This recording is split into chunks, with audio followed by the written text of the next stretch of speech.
Hello, all. So, the other day, I grabbed my guitar first thing in the morning after waking up, and I came up with this melody.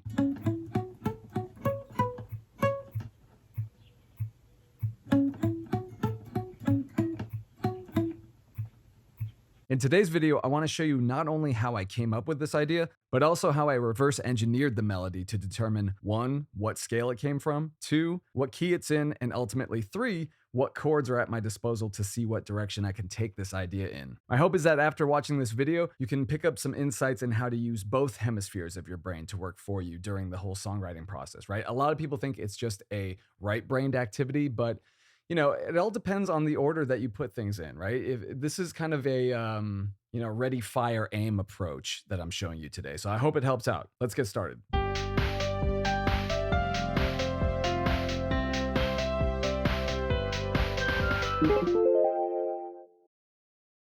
Okay, so before we get into the melody, I want to provide a little bit of backstory. I've been on this kick where the first thing that I do upon waking up is just throw my headphones on, grab my guitar, and just start fiddling around to whatever I'm listening to. And for the last few months, I've been listening to an app called Brain.fm, which essentially is an app that has a series of music tracks that are said to stimulate different parts of the brain. So what I would do is I got into this routine where I would listen to these tracks in the app that were specifically designed to stimulate a creative mental state first thing in the morning upon waking up. Seeing as I prefer to write music first thing in the morning anyway, as I personally feel like it's my most creative peak in the day, I figured this would be a cool thing to play around with and maybe, it would enhance things.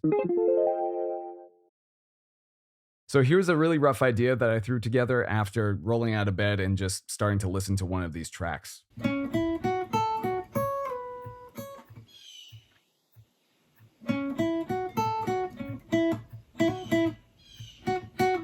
The track that I was listening to at the time turned out to be a drone in F sharp minor. So for the most part, there was just this repeating root note of F going on. So the next thing I did was analyze the melody to see what specific notes were being used in order to determine what scale these notes actually came from. Now, there could definitely be more than one scale where these notes can be found, but remember, I was playing over a root note of F sharp, so that gave me enough to go on to start figuring things out. So here are the notes for the first half of the melody. We have a C sharp, E, F sharp, A, F sharp, C sharp, B, and C sharp. Now here are the notes for the second half of the melody.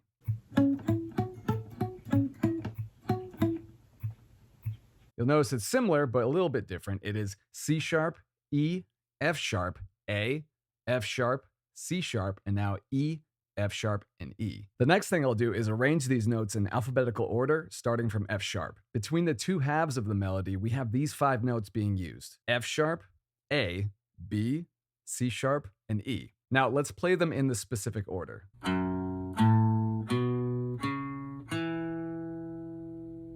If that sounds familiar to you, that's because it is the F sharp minor pentatonic scale. And if you know your scales, then you already know that the F sharp minor pentatonic scale is derived specifically from the F sharp natural minor scale. So let's hear that.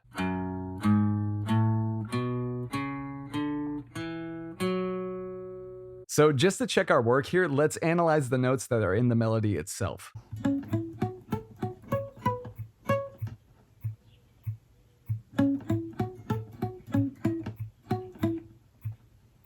Looks like that checks out. So some of you will know out there that F sharp is the relative minor to the key of A major. But for those of you that are not familiar with that, what does that mean? It means that all of the notes in the F sharp minor scale are exactly the same as the notes found in the A major scale. Here's the A major scale, by the way, so you can compare.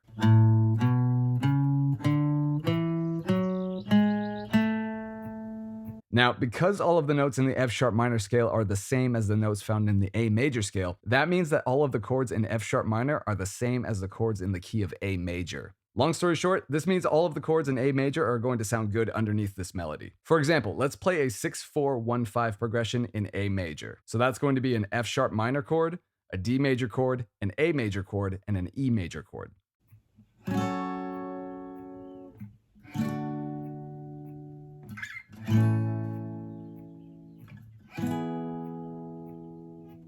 Now let's hear that melody again over the chord progression.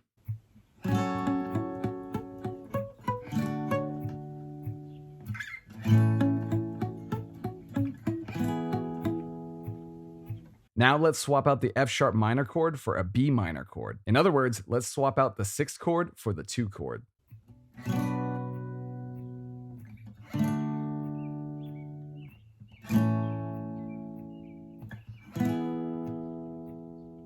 Let's hear the melody over that now.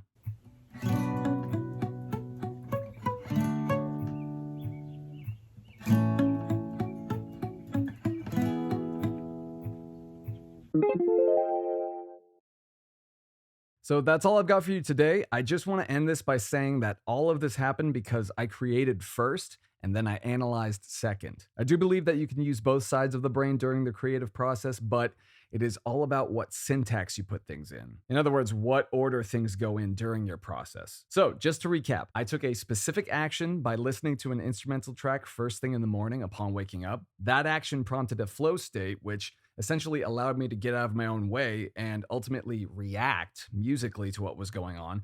And this led to an inspired moment. And finally, I analyzed the mess and just figured out what I did. This is one of the ways that it works for me, and I hope that it works for you as well. This is already giving me ideas for lyrics and even a basic structure of how I want the song to go in my head, so I'm really excited to explore this further. I hope that you do the same, and if you do, let's compare notes. Drop me a comment with a link to your video showing me what you've done with this idea and all of the theory in this lesson. And if some of this is making sense, but you're still kind of struggling with getting started or even finishing songs right now, I've actually put together a free guide to help you get started writing your next song within the next 15 minutes or so. So grab that for free at the link in the description below.